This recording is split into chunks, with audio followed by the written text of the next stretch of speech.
ত্রয়োদশ জাতীয় সংসদ নির্বাচনে মনোনয়নপত্র যাচাই বাছাইয়ের দ্বিতীয় দিনে নাটোরের 4টি আসনে বিএনপি এবং জামায়াত সহ প্রার্থী সহ 23 জনকে বৈধ ঘোষণা করেছেন জেলা রিটার্নিং কর্মকর্তা। বাতিল করা হয়েছে 5 জনের মনোনয়নপত্র, অপেক্ষমান রাখা হয়েছে 7 জনকে।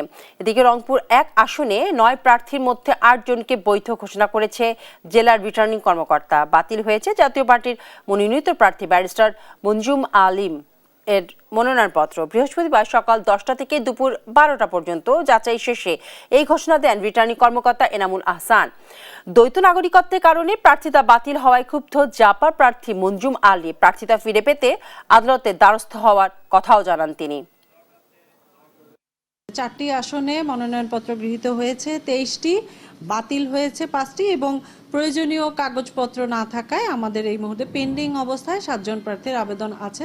আমাদের এখানে টোটাল 9টি মনোনয়নপত্র দাখিল হয়েছে, তার মধ্যে 8টি মনোনয়নপত্র বৈধ হিসেবে বিবেচিত হয়েছে, একটি মনোনয়নপত্র বাতিল করা হয়েছে।